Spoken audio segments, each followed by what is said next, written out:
Welcome to Indiana Sports Beat Radio, presented by Endeavor Hospitality Group and Andy Moore Honda of Bloomington.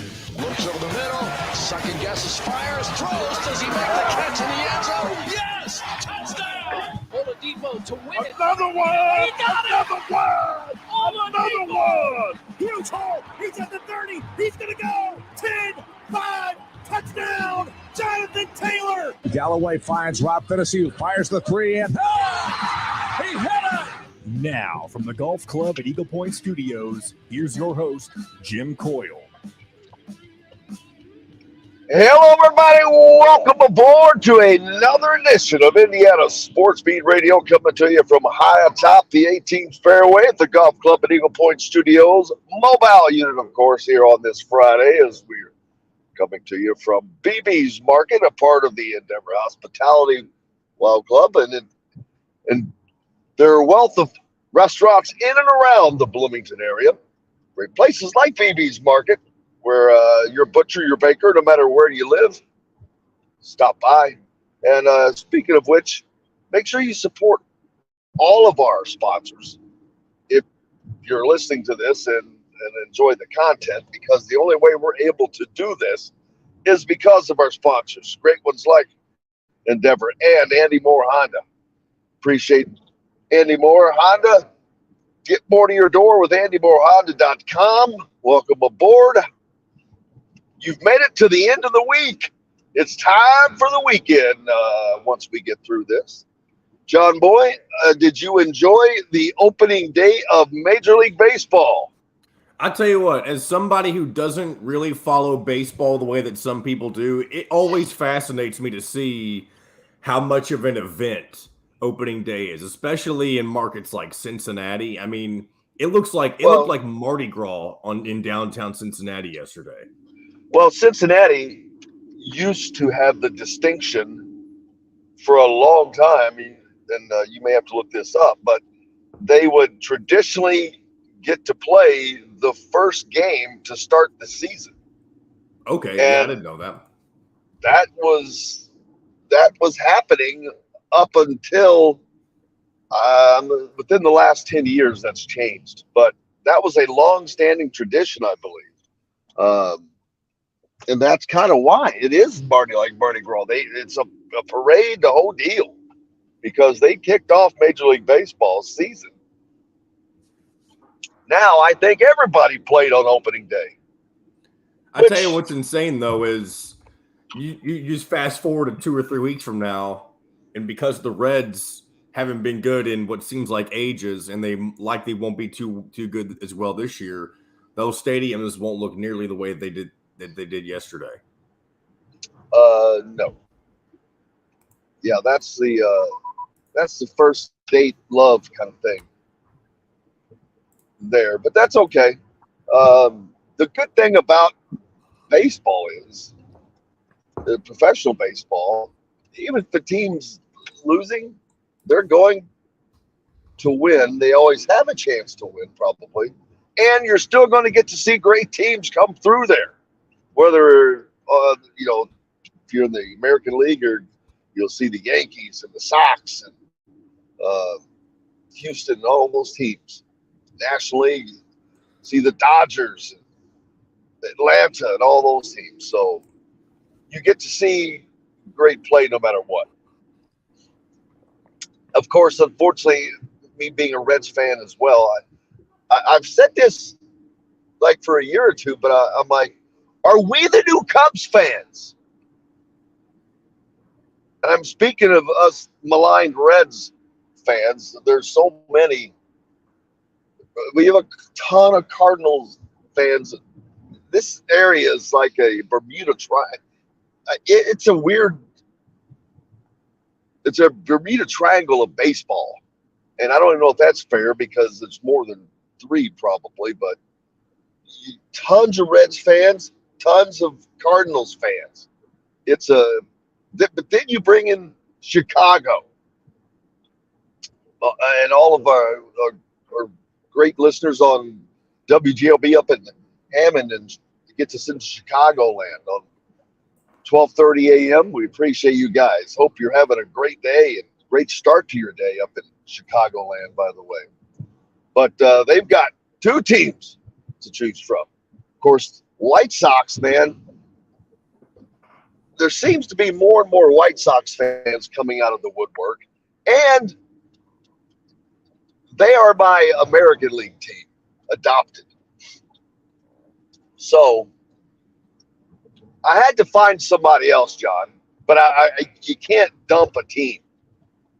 Yeah, I'm sure it's miserable, being a Cincinnati Reds fan. But, I mean, just like the Cubs, and even just like the Bengals in the NFL, Reds fans will eventually have their day. I don't know how far down the line it's going to be. No, I disagree. I don't know that will ever happen because they're in such a small market. See, the difference between Cincinnati and Chicago is a couple of million people. That's fair. So, that's fair to say.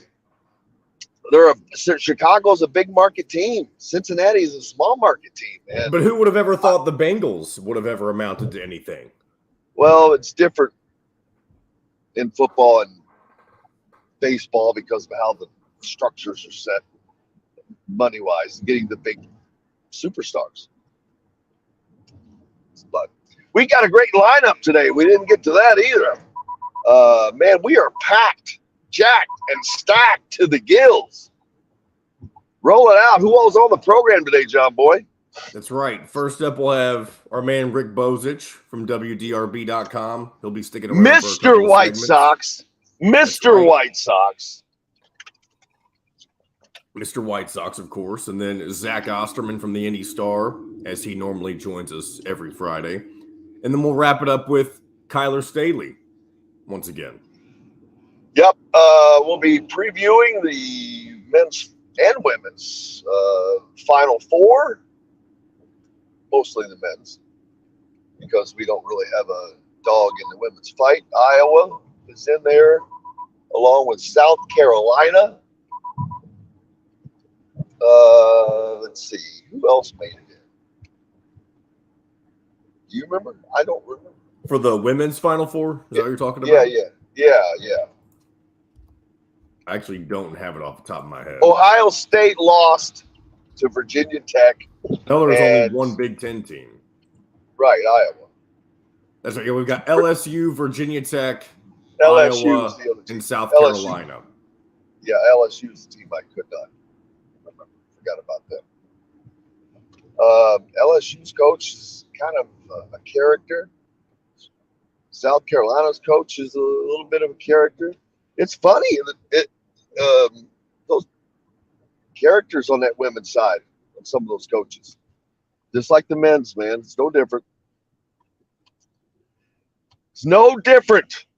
Who's your winner on the women's side? Does Iowa have a shot? Iowa, when you have the National Player of the Year, you obviously have a shot. It may just be the longest of shots, considering South Carolina is 36-0. So they're not just 36-0. If I was a betting man, which I'm not right now, which we can get to that in a second, Kentucky did legalize sports gambling yesterday, which will go into effect yes, that's right. It will go into effect January of 2024. So maybe I'll dive into that. Yeah, because Rick, we'll talk about that with Rick up next.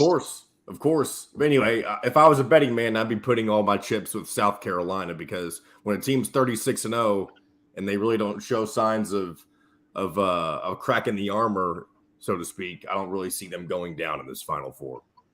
Right. You never know. You would think what you said is the exact truth. But then I looked at they've had some close calls, and they're playing teams that should be playing at their optimum right now. Don't they play Iowa in the first semifinal? Yeah, they face Iowa.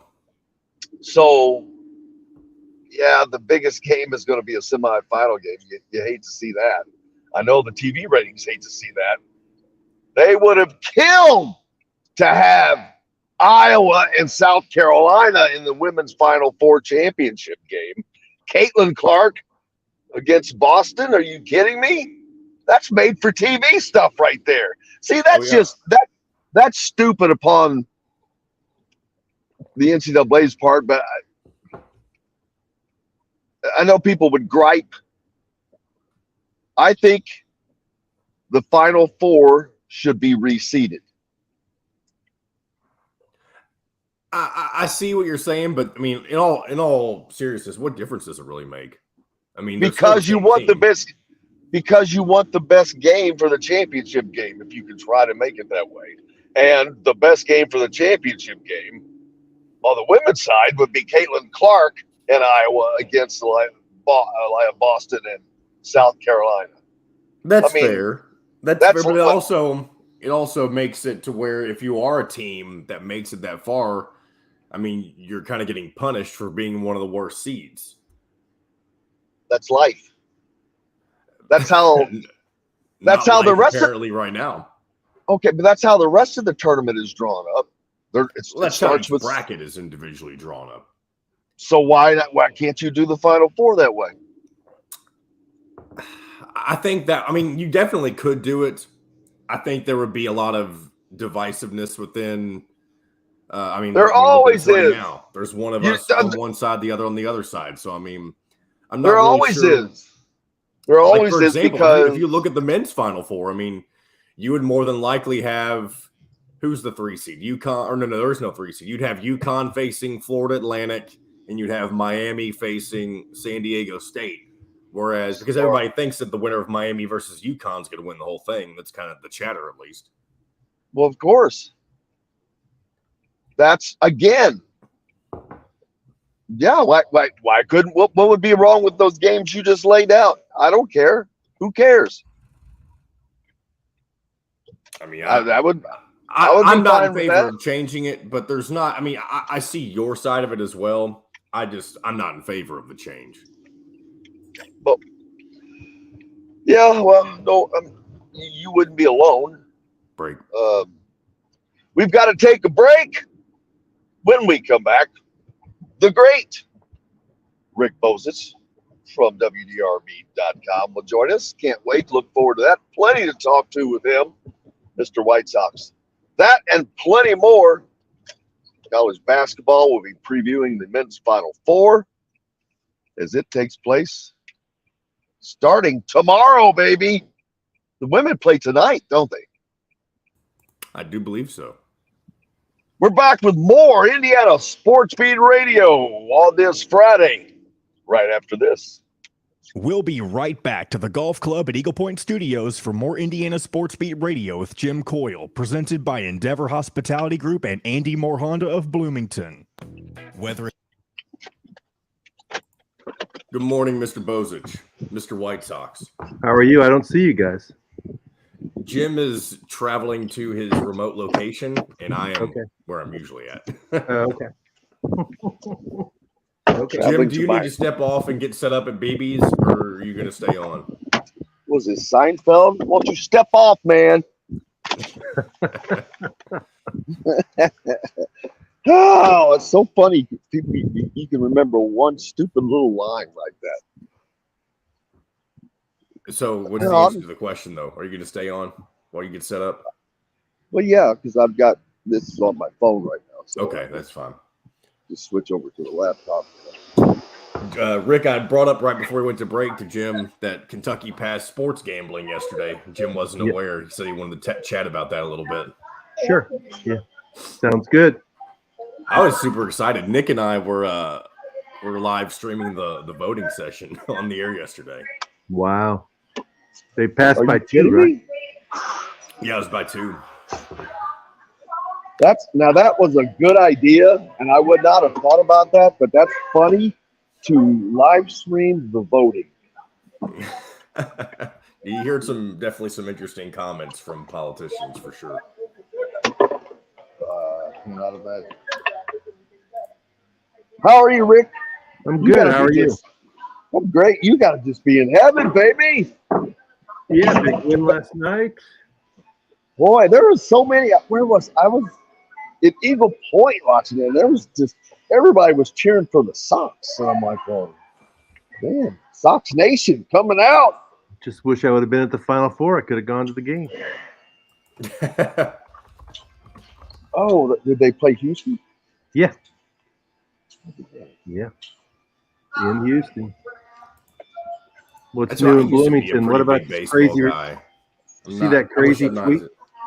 Oh, go ahead, Rick. Sorry. Did you see that crazy tweet last night from the guy saying that the guy from Virginia was coming and something? Nick Baumgart? I don't even know who he is.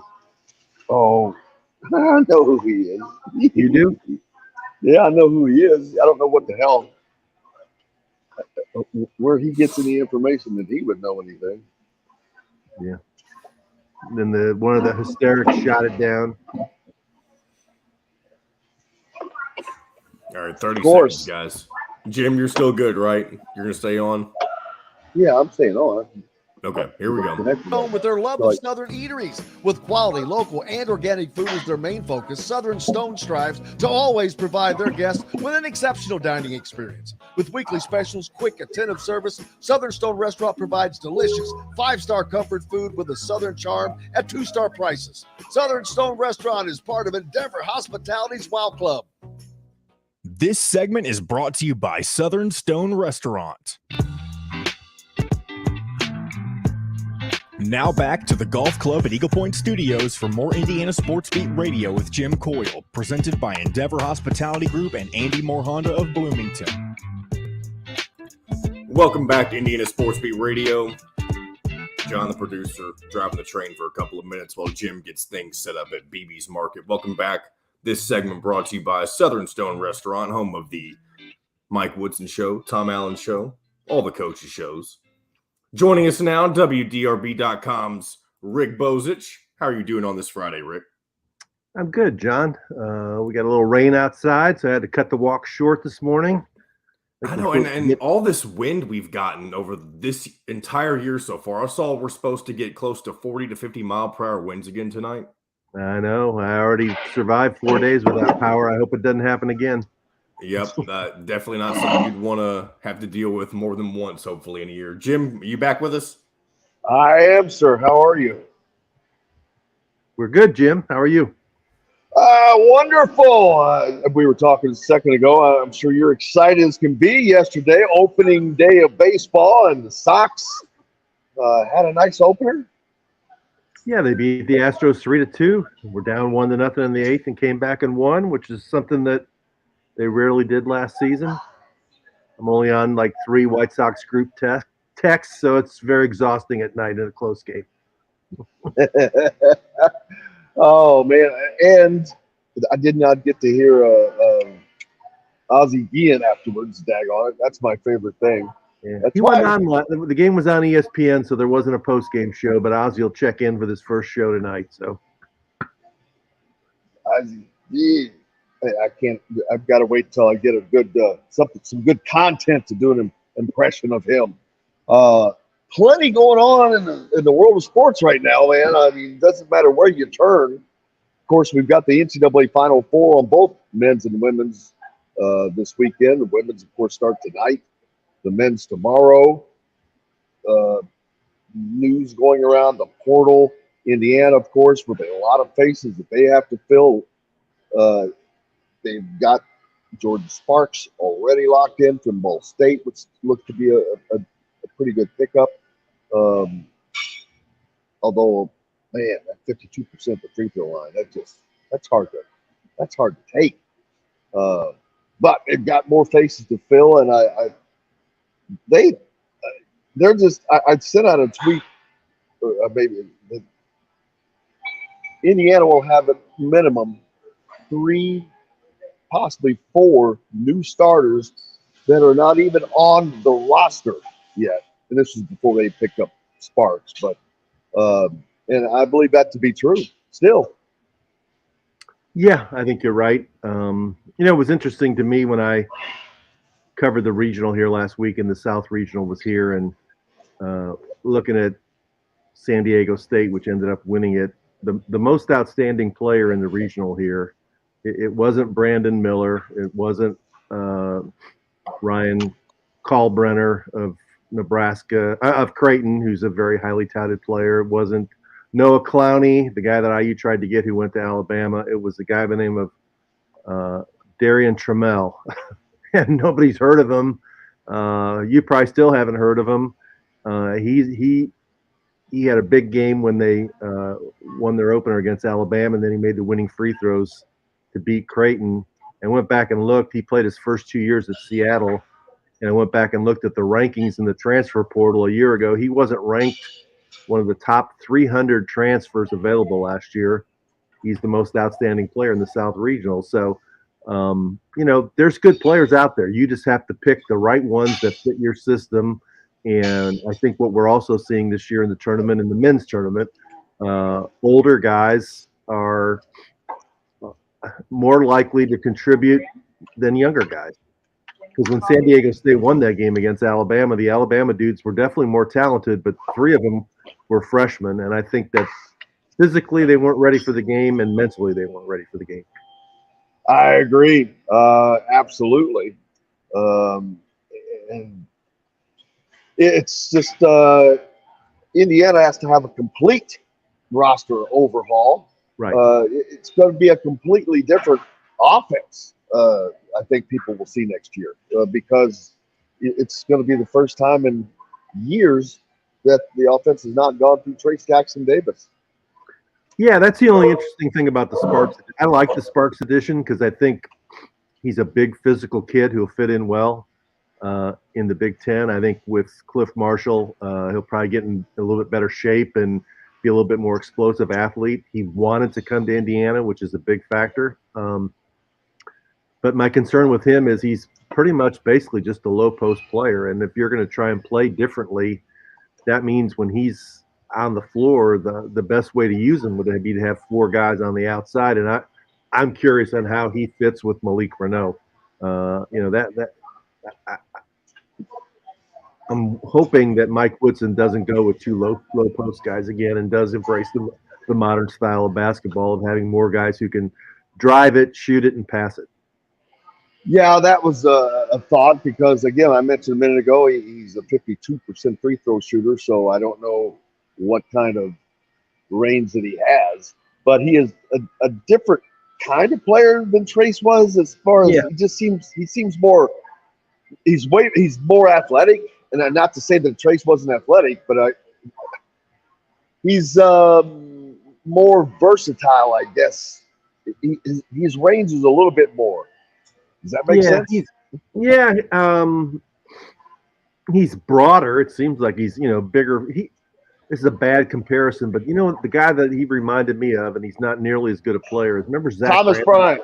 Oh, I was going to say Thomas. I've been comparing him to Thomas Bryant. Okay. I guess because he's left-handed, I compared him to Zach Randolph in terms of how big and physical he is. And Zach Randolph is obviously a better shooter who played in the NBA for a long time. He's no Zach Randolph. But that's the kind of guy he's got. He does a lot of pivoting down in the post. Trace was a better passer for sure, better shot blocker, could jump higher, run faster, those things. He's not going to be Trace Jackson Davis, but he can be an effective player if he's used the right way. And I've seen the thing about the free throw shooting, but I guess what I would say is the year before, on nearly as many attempts, he shot 70%. So, you got to figure that his realistic percentage is going to be somewhere in the 60s, and maybe he can get better at that. Absolutely. The style of play that Indiana really has to go to, it's more athleticism. Right. It's less a style, I guess you'd say. It's not so much any style of offense. It's the ability to run the offense. And to run an offense that they need to run, and you mentioned and hit a key word that I've been talking about. It's getting the right players. It's getting the right guys, because as much as and as beloved as some of the guys were on the Indiana team that just left, Indiana fans don't like to hear it. But there were players in this group of 6 that have left, or however many it was total, that did not either have what it took to win, didn't know what it took to win, or wasn't willing to give what it took to win. it was one of the three that affected all of those guys. And you can't win with players like that. And I know from talking to from people that close enough that there were just guys that didn't want to do it. And I'll go right to Mike Woodson's statement that he made on TV during the NCAA, talking about his guys whining and complaining. Right. That goes right to what I'm talking about. Instead of, you can just look at Miami, I guarantee you they weren't complaining. They were saying we're kicking their ass. That's what they were thinking. And that's the kind of guys you need.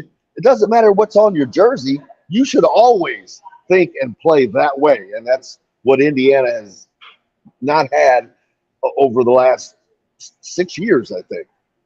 Yeah, I mean, you were there in Albany, and my takeaway from the first 5 minutes of that game was Indiana looked around like, man, these dudes are pretty good. They're kind of quick. They're playing hard. What are we going to do about it? It's like, well, you got to do the same thing. I mean, I didn't think as hard and as determined as they looked at the start of the Kent State game. I think in the Miami game, it was like, well, we're going to get to it in a few minutes, but right now we're kind of feeling it out. And it was like Miami was all out aggressiveness, and that put Indiana in a position where they were playing uphill the whole night. And I'd also say the other thing of they have to get more athletic defensively, especially in the backcourt. There were too many games this year, Penn State, Iowa, Miami for sure, where the opposing guards dictated the tempo and Indiana couldn't stay in front of them. And that's where they really miss Xavier Johnson. He's the first man to set the tone on defense. And they didn't have a guy like that this year who could make the opposing point guard uncomfortable. And so I think you saw a lot of games where opposing guard, Northwestern's another one where the opposing guards just went off on Indiana. I mean, how many teams had guards that probably had their best games of the year against Indiana? Exactly. And those are the kinds of games that they can't win in the NCAA tournament. Right. Yep. Now you got one thing we do have to say out of fairness is Miami has turned out to be a pretty good team. Oh yeah, there's no doubt about that. They're playing. They're playing at a level that they haven't played at. I mean, I don't know if it's from playing in the ACC, which was one of the weaker leagues this year. Maybe you're not as fired up from game to game because you're not as playing as big a teams or what. But they won the ACC. A lot of people. Yeah, they were the number one seed in the ACC, no doubt about it. And I saw them play Louisville in the year. They beat them by 30, and I know Louisville wasn't very good, but they beat them by 30. And then the thing that threw you off about Miami is Maryland beat them by 18 early in the year. They lost to Georgia Tech, probably the third worst team in the ACC. But down the stretch, they were really good. And now, you say they beat Indiana, but they back it up by beating Houston by double figures and beating Texas. When you take out the 1 and 2 seed, you're good. Yeah, it always works. Now going forward, Indiana how quickly do they have to get this done? Because the portal is an ongoing thing, and they have, like I said, you've got Gabe Cup, Ja'Kai Newton, and now Jordan Sparks coming in. So they still have 3 more spots they have to fill. Is the guy that they want out there yet? Yeah, I don't know. I mean, I've read, obviously they're talking to the kid from Harvard, Ledlam. Is it Timberlake, the guy from Towson? It seems like he's got a million opportunities, though. The guy from Wyoming. The guy from Wyoming, the guy from Virginia, the guy from Minnesota. They've got a lot of lines in the water. Caleb Love, I guess, is a possibility. There's going to be more guys go in the portal, I think, after the Final Four. I don't think there's any doubt about that as teams kind of get back together and have their end of the season meeting with coaches at more and more schools. More guys will go in the portal every day. I think you have to decide in the guys you're chasing, do you really have a legitimate chance, or you're wasting your time? And if you're wasting your time, you have to move on to the next guy. And I think, also, I think we need to be fair and say that I think Malik Renew can be a really good player. I think Caleb Banks can be a really good player. DJ Gunn we didn't see as much of, but he's got good credentials and he's going to have to shoot the ball better than he did this year. I think he can be a productive player. So, that's one thing I'm curious about is like when you bring in these new guys, how does that affect Banks and Gunn if they see that they're recruited, over? Yeah, but that's always going to be the case. Yeah, it is.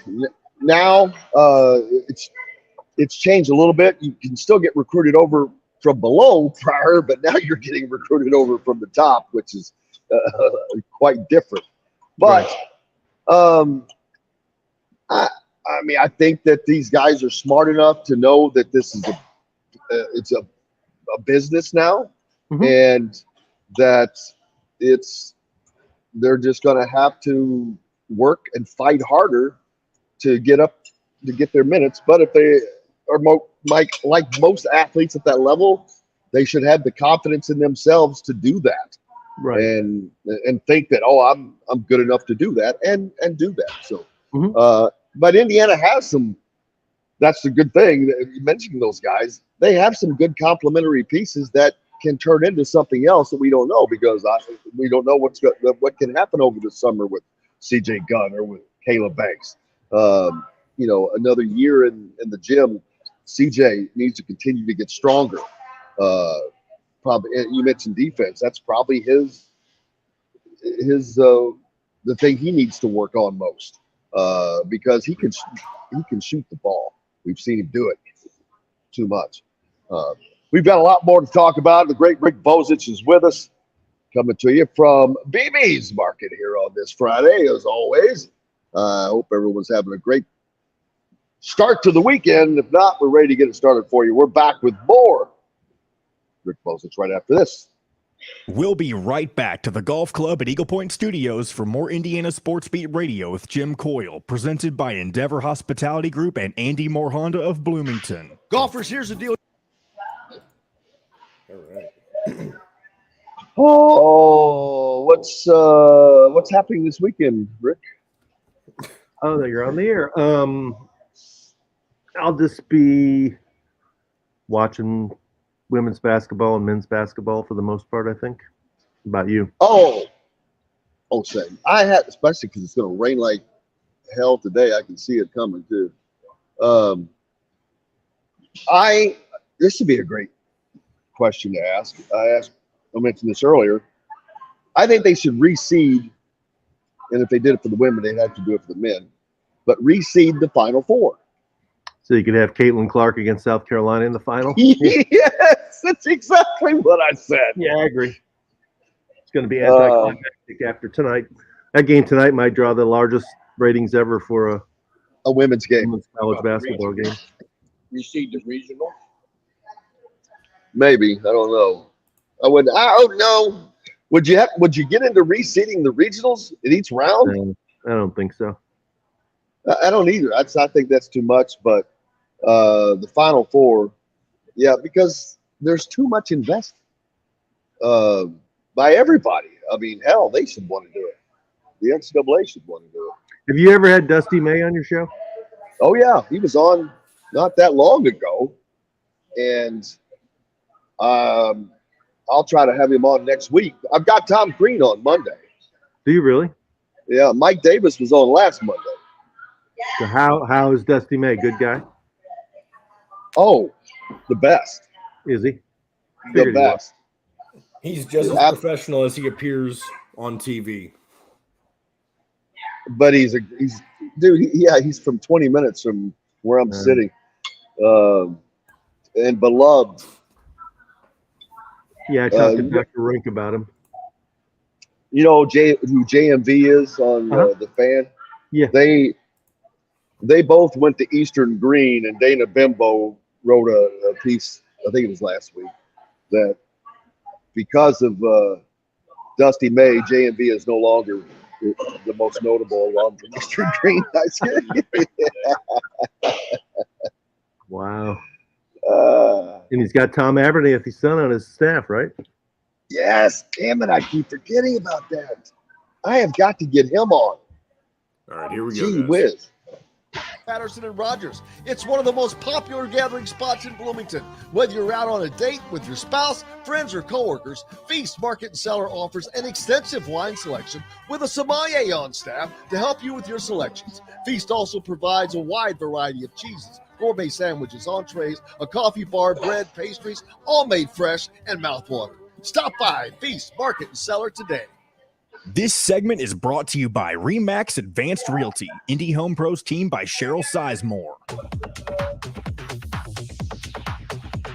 Now back to the Golf Club at Eagle Point Studios for more Indiana Sports Beat Radio with Jim Coyle, presented by Endeavor Hospitality Group and Andy Moore Honda of Bloomington.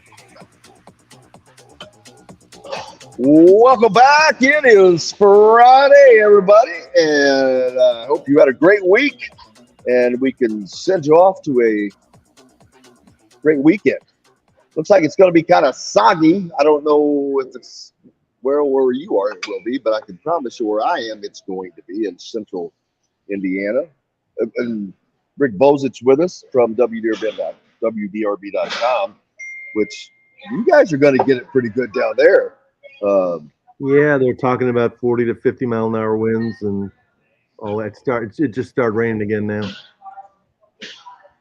Oh, so it's hitting there. Yeah, it's not here yet, but it's probably not far off. I'm glad yesterday was a nice day, so I'm glad I got that in. But you know what? It's perfect because my plans involve a big square box all weekend. So, that's about maybe throw in some pizza along the way or something, or of course I'll just have plenty of stuff from here at BB's. But this is a weekend, Rick, that is great, and it's the greatest of weekends and the worst of weekends at the same time. It's like Christmas and the first day of school or something. Yeah, I've compared to the time change today in the fall when we go to the fall back and things get darker earlier because once Monday night there's no college basketball for. Things get darker earlier. That's the best way to say it, Rick. Things get darker. They get dark fast for me because, man, I'm going to hate not having college basketball, but they'll have plenty of basketball throughout the summer, of course. But it is a little depressing after having, especially when there's a great tournament, as this one has been, and then all of a sudden go from all of that to nothing. Yeah, I mean, and this year, as we were talking during the break, probably the sexiest game of the weekend is going to be tonight at 9:30 when Iowa goes against South Carolina. You got the unbeaten defending national champs against the National Player of the Year who just put a 40-point triple-double on Louisville, and Indiana fans they have a love-hate relationship with Caitlin Clark because of who doesn't. She's a heck of a player, though. I'll tell you that much. She's the greatest. She's growing the game, and I know people have compared her to Sue Bird. I watch her play. She's not nearly as fancy, but her passing ability reminds me of Pete Maravich in that. Really? Man, she just zips the ball everywhere. Just like she sees passes that other players don't see, and she's very accurate with the passes. And, I don't like some of her antics either, but in terms of being a player, you say when she's on the floor, it's like when Lamar Jackson's playing quarterback.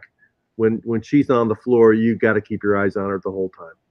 There's no question. And when you continue to do that at the consistency that she has, you can't deny it. I mean, I'm the same. It's like if she just didn't do all that crap, I'm like, yeah. Now, if she was on your team, you would love her.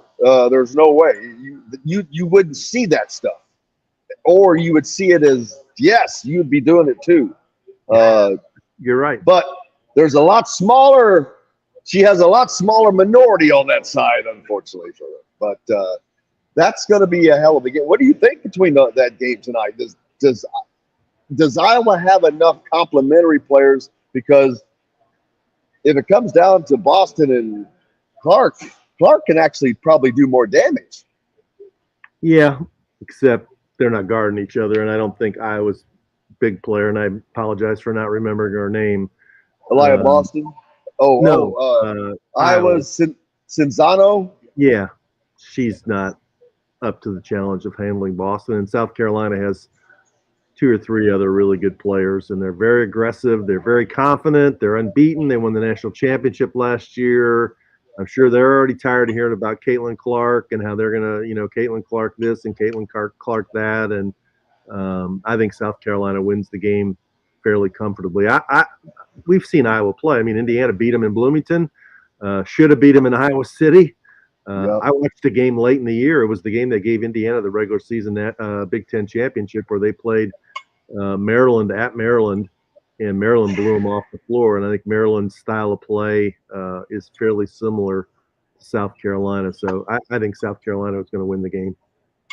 We'll look forward to that. Then, of course, tomorrow, the men's semifinal games, Florida Atlantic against San Diego State.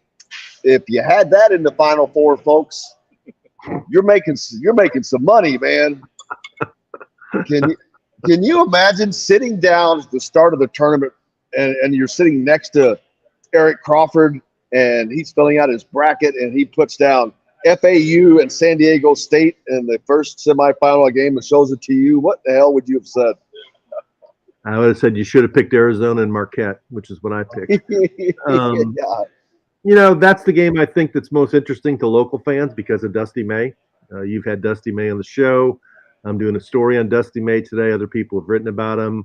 We all know his connections to, the Bloomington area and him being an IU student manager and connected to the program. And if they were to win the national championship, he'd be the most unlikely national championship coach of all time.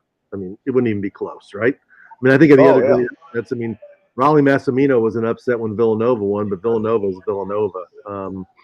There wouldn't be anything close to this. And he can do it. I mean, he could beat San Diego State. I think they're only a 1-point underdog. And then once you get into one-game situation with the guys that he has, I could see Miami or UConn battling it out in that game and then having a little bit of a letdown on Monday night. So FAU Owls are, to me, they're the Cinderella story of many, many years in college basketball.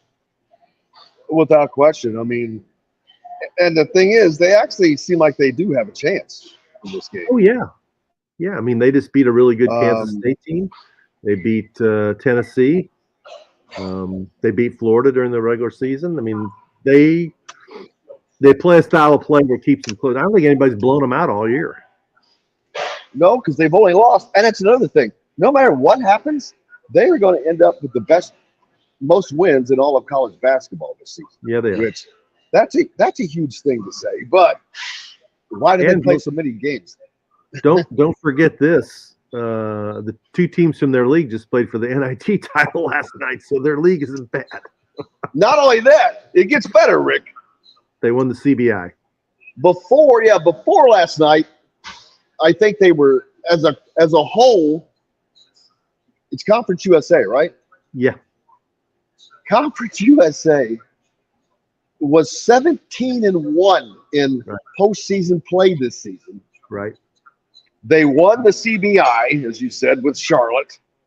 They had both teams in the championship game of the NIT last night in UAB and North Texas.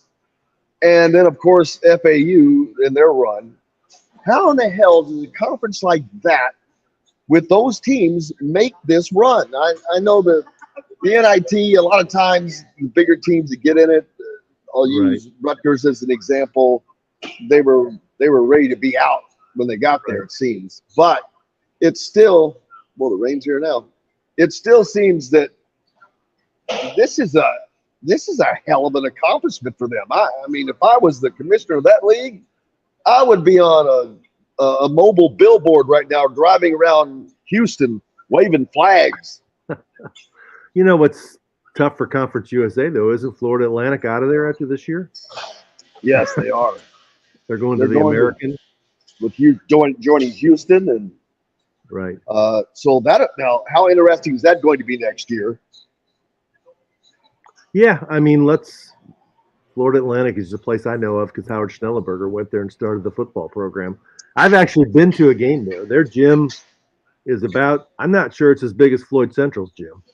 I talked about this the other day because I pulled up a clip and I'm like, well, hell, that looks like one of the high school gyms. And I forget who was on with me, but he said that their gym holds like 2,900. 25. It's of 363 schools in Division I. It ranks number 330 in capacity. So that's only bigger than 33 schools. And like I said, when Western Kentucky was down there like 10 years ago, 15 years ago, and Darren Horn was the coach, I went to a game. I don't even remember why I was in Florida, not to cover that game, but I went. And it was like, this is like the Hazelwood junior high school gym. And they were only drawn. I mean, let's give him credit. They had 7 straight losing seasons before he got there. And they were drawing, I think, 1,100 people a game. And now they're in the Final Four. I mean, that's coaching, man. That's culture. That's coaching. That's really good recruiting to your system. That's, discipline. That's player development. That's you have to check every box to do what Dusty May's done. Every box. Not only that, but to do it where he's done it. Right. I mean, it's not like he's doing it in northern Minnesota northern Minnesota. Right. You do have the beach, which is a great draw. And because he talked about that, he goes, "Yeah, we'd show him the campus." He goes, "Yeah, I'm sure we show him the beach." But it doesn't matter because there's been plenty of beach teams and not able to do this. And he's done it by the old-fashioned way, which is hard to imagine in this day and age. But he's got a kid from Gary, Indiana, on there, whose dad was recruited by IU. I'm pretty certain. I remember talking about this. Who was his dad? I've got to go back and look this up because this was last year. I remember talking about this, John L. Davis. But I think that he was a collegiate player as well. Okay. Yeah, I'm gonna have to look that back up. But yeah, he's just done it. And in this era of NIL, where guys are going everywhere, and we talk about Miami and schools like that, they've done it without that. I mean, their guys have maybe gone out and done their own NIL stuff, but I doubt that any of those guys were signing 6-figure NIL contracts or deals. No, not at FAU. I don't think so. I mean, it's impossible to believe that they are there. I voted for them in the AP top 25 several times just because they kept winning all those games. I figured they had to be pretty good, but I have to be honest, until the NCAA tournament, I never watched them play. I didn't really know much about them, but then when I did watch them in the tournament, I thought, these pretty good team. John L. Davis, I think, did make the Indiana All-Stars, but he did. He is a former Indiana All-Star, yes. But he wasn't. I'm sure he wasn't recruited by IU or Purdue. No, I don't think he was. No. Yeah, his bio at FAU doesn't list his parents, so I don't know who they are. Yeah, I'll dig into that, and I'll have it for us for next week. What do you think of that FAU? I'm picking FAU. I saw San Diego State play here. I'm impressed with them. It's going to be a close game. They're very physical. They get by on defense. They're not a very good offensive team. I think FAU can play with them physically, and just for sentimental reasons, I'm going to go with Dusty May to see him get in the Final Four. I think UConn in the other game, we saw them in Albany. They're good. They're deep. They're fast. They're athletic. They can shoot. They got big men. They're aggressive. I mean, they're good. And they played great in the tournament. They played great early in the year. Remember, they were like 12 or 13-0 and beat everybody by double figures and rose up in the poll, and they had a bad stretch and dropped back. But they've clearly been the best team in this tournament. And Miami, as good as they've been, when you look at the numbers, they're not even a top 100 team defensively. So I think at some point that catches up to them, and probably against UConn. So it'll be UConn and FAU on Monday. Coaching. I think that Dusty May, although has done it not nearly as long as San Diego State's coach, I'm failing to remember his name because I had never heard of him. I had never heard of him much. I know he was a long-time assistant to Steve Fisher at Michigan, at San Diego State for like 27 years. Right. His dad was head coach of Minnesota. No kidding. What's his last name? Dutcher. Oh, yeah. That was like 80s or 90s? Yeah. Jim Dutcher. Yeah. I remember that. I think that when it comes down to coaching, that Dusty May will definitely have that advantage. And I think games of this level come down to players performing and coaches coaching, both, because things happen. And as a coach, you have to be on it. You have to see it, and you have to react to it. Now, this is a different level. I was amazed. I've seen tons of NCAA games. You've seen more. But there just seemed to be something this year about the level of play. It seemed to be elevated by everybody. And I know that has been kind of the case over the last couple of years. But there were just every game, there were more games that were close. There were obviously more upsets. But it just seemed like everybody raised their level of play. I really believe that is just a big part of the transfer portal and that water finding its level with talent.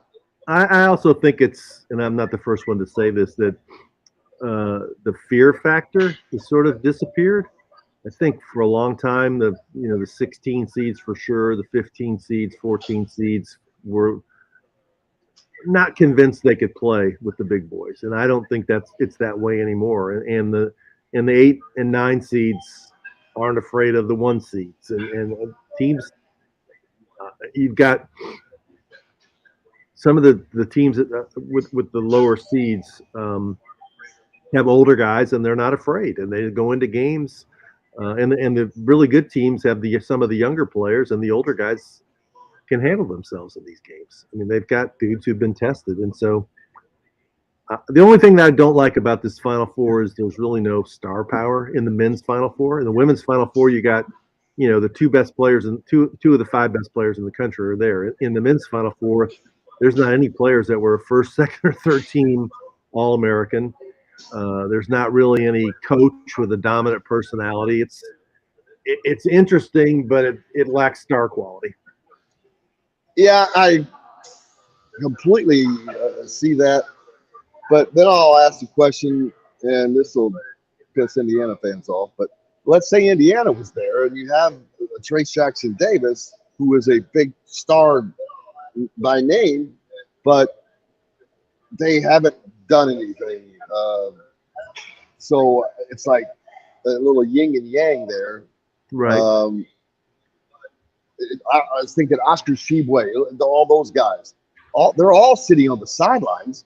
Yeah, but it's because they got beat, and right 2 years in a row. It's like 2 years in a row. I understand what you're saying, because I'm the same way. You always want to see the best, and it's like, but I'm like, well, but they weren't so best because they got beat. No, they weren't. No, they had their chance for sure. Indiana had their chance to beat Miami, couldn't do it.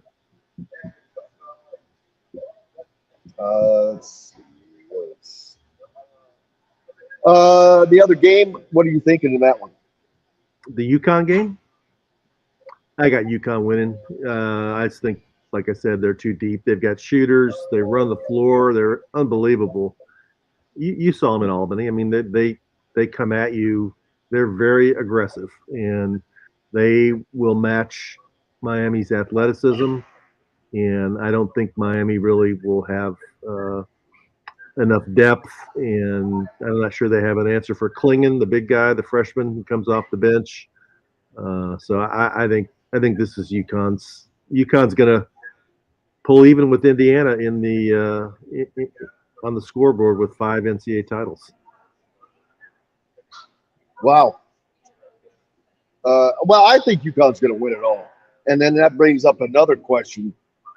When we talk about blue bloods, UConn doesn't get mentioned. But if they win this national championship, it would be the 5th in 25 years. Right. Which is a run matched only by Duke, who, when they were doing that, they were being crowned as the greatest program of all time. Right. No, you're right. It's 5 since '99 when they won it. It'd be 3 different coaches. It'd be Calhoun, Kevin Ollie, and Hurley, and every championship is different dudes. The first one was Rip Hamilton and those guys. Then it was Okafor and Ben Gordon. Then it was Kemba Walker. Then it was Shabazz Napier, and now it's this team. So, yeah, that's a hell of a. I don't think Duke hasn't won 5 since '99. I don't think, have they? They've only won 3. And Carolina 3 different coaches. Done it. Kansas hasn't done it. Kentucky, Indiana, UCLA. Nobody's done it since '99 like that. So yeah, I mean they should be recognized as a blue blood. And how about doing it with 3 different coaches? Yeah, no, I agree. And Hurley's just getting started. That's scary. It's just mind-boggling. It truly is. But it also shows 3 different coaches, 3 different styles, 3 different programs. It was almost like 3 different schools, but it all happened in one place. Right. And so you've got Indiana fans clamoring, rightfully so, on why Indiana can't, get back to the level where you see teams like UConn do it repeatedly, up and down, up and down. And it's like it all comes down to the right hires. Then, like we talked about earlier, today, they've got to get the right guys. Indiana has just not had the right guys at the right time with the right coaches. They've either had the wrong coach with the right guys, or the right coach with the wrong guys. They've not been in this perfect marriage, in essence, since they fired Bob Knight. Which I'm not lamenting that, but I'm just saying if you look through that. Too much turnover. You can't keep having turnover like that and starting over. It sets you back. And to be fair, I mean the UConn thing, although Kevin Ollie won the 4th title, it was mainly Jim Calhoun's guy. So Jim Calhoun really is the guy who did most of this. But Hurley's brought it back. Oh, absolutely. Whatever NCAA issues they had at the end, and when they got rid of Kevin Ollie, which was a acrimonious departure, and they were on his butt when we were up in Albany. I remember I talked to some UConn fans, and people forget the last 2 years they lost the first game of the tournament. So the narrative was starting to build that Hurley's not a great tournament coach, right? And they've won, and now he can win a national championship, and he's great. So you never know. Absolutely. I wish that Indiana could have gotten to play Houston. That didn't happen.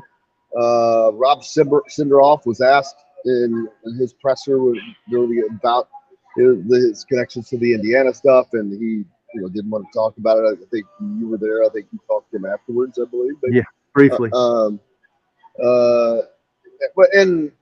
mean, I get it. I would have done the same thing. That's a distraction you probably don't want. But boy, I bet people were looking forward to asking Kelvin Sampson those questions. Can you imagine what that was going to be? Well, I know you were going to be there, but that would have been the first time the Indiana media had an opportunity to meet with Kelvin Sampson, and everyone was salivating at that opportunity. I mean, it was just like a pack of wild dogs on chains that haven't been fed for 4 days, and you're standing out there with steaks. I mean, it was that close. Yeah, Calvin, what did you do? Yeah, I heard later that Senderoff did apologize to Mike Woodson or something after the game. Yeah, I heard that. Nice of him to do. I don't think Calvin apologized, has he? No, I think that he was probably caught he was assistant coach. The head coach says, "Hey, call this guy for me. Patch it over." Right. You know what? That's so long ago now, and I know fans that really is a hot button for them, but I'm like, you got to let that stuff go. You got to get into the here and now because Indiana's got a new chance. And I think NIL is their opportunity because Indiana can marry this tradition with the past, with the opportunity, with the resources, and the NIL, and be Indiana. I think that this NIL chase, whatever you want to call it, for Mike Woodson is going to be of uber importance, far beyond just filling his roster. This is going to say what kind of team they can put together. Can they put together a team that can actually compete nationally? This is their chance because you don't have to go out and recruit freshmen. You don't have to worry about getting beat by this and that. You got a bigger, better opportunity now. I think it's a lot easier. I think to recruit a kid that's in the portal, I believe, than it is to recruit as a freshman because there are other things that you can now offer. They can't offer, but you know what I'm saying. They can be offered. Be discussed. And I think that Indiana is one of the schools that it gives a better opportunity to. And they have to come through with this class and bring in the right guys that they need. Yeah, I think they know that, and I think they've been working on it for quite a while. I think they're working on it pretty hard right now. So, like I said, they're involved with some pretty good players, and I think they'll be involved with some more. And we also have to remember that each of the last 2 years they've landed a decommitment, so that's always a possibility with coaching changes or somebody might. I think I saw yesterday somebody decommitted. I forgot where it was. So there'll be a few of those dudes, and you never know. You put together a team over the next 4 or 5 weeks will be critical to the future of Indiana basketball for next season. And it really seems like they're focusing really hard on the 24 and 25 classes too. They're in on a bunch of big name guys in those classes. So only had one commitment since Renew though, and that's Peyton Sparks. So I think people are very hungry to see recruiting news. Yeah, they are, but also I don't know if people realize how early into the portal we actually still are, because there will end up being probably 1,000 names in there or more, and I don't know exactly how many there are right now in there, but it is not near that yet. So that's something that will continue to climb. Maybe the guy that they want's not in there yet. Could be. But we'll certainly find out. So what's up next for you? A weekend full of you and Ruby and pizza and TV? Yep, a lot of basketball. I'll be watching some baseball. Then next week we got the Bats come back. The AAA season starts here. We got soccer this weekend here with the women's soccer team. Next week's Masters Week. Recruiting, not just Indiana, but Louisville and Kentucky. I'm sure we're waiting on portal decisions from some of the guys at UK. There's spring football at Louisville. Jeff Brom's first year. There's always a lot going on here. Yeah, tons of it there. Especially, I know the Kentucky fans are gnashing of teeth going on down there after having the lineup that they had this year. You talk about pressure. I never thought I'd say this, but is there truly pressure on Calipari? I mean, there's pressure in terms of whether he pays attention to the fans complaining. I'm sure he avoids social media and talk radio. I'm sure he can isolate himself from it, but he's savvy enough to be aware that people are unhappy and they expect more. But in terms of whether he's under any pressure to lose his job, no, he's not because of his contract. You got like a $39 million buyout or something? I think it's over 40 this year. It's not going to happen. It's not going to. He's got. Did you see the McDonald's All-American game? He's got like 4 of the 10 best players in the country coming in.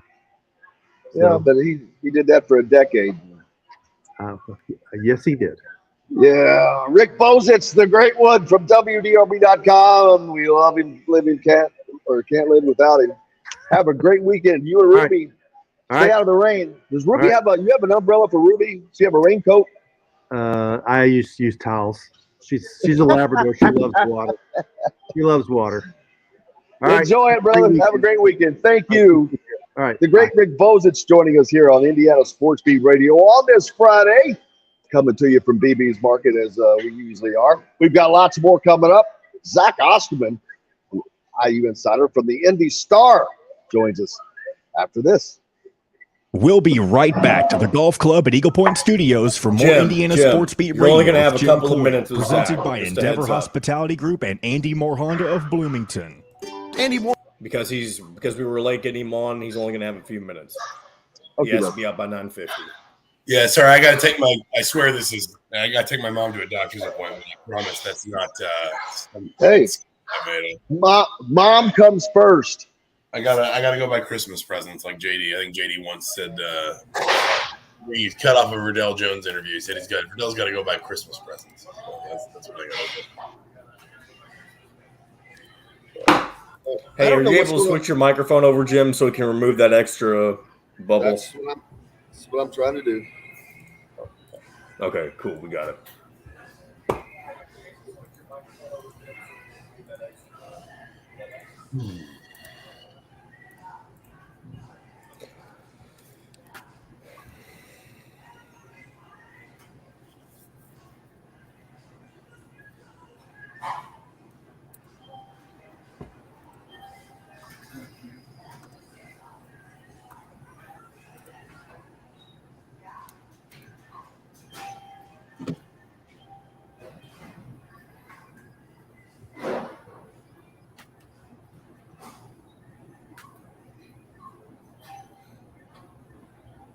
Okay. Can you hear me? Yes, I got you. Well, that sounds better. I don't know what's going on with this camera here, though. Excuse me.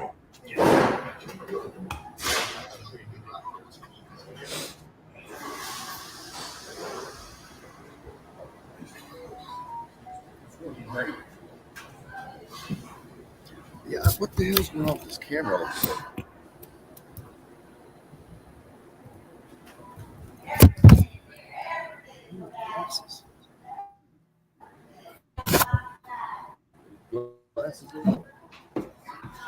Hey, Zach. Yeah, Yesterday, I told you I'd be here. how we doing, Lee? He's great. Hey, Jim, you got 1 minute. All right. I'm just trying to find my thing.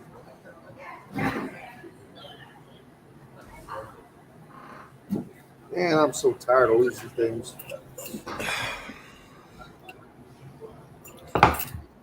Oh, Zach, you'll know when you get old, man. You can't see. And what the hell is going on with this camera?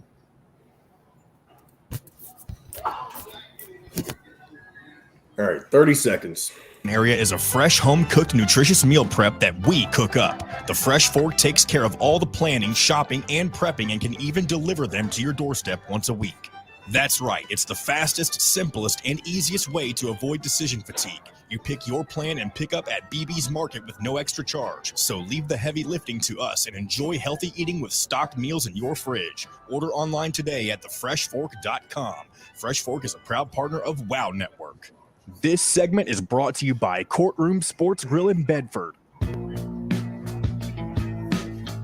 Now back to the golf club at Eagle Point Studios for more Indiana Sports Beat Radio with Jim Coyle, presented by Endeavor Hospitality Group and Andy Moore Honda of Bloomington. Welcome back. Indiana Sports Beat Radio here on this Friday. Of course, coming to you from BB's Market. Your butcher baker, no matter where you live. Zach Osterman, how are you, sir? I'm good. How about you?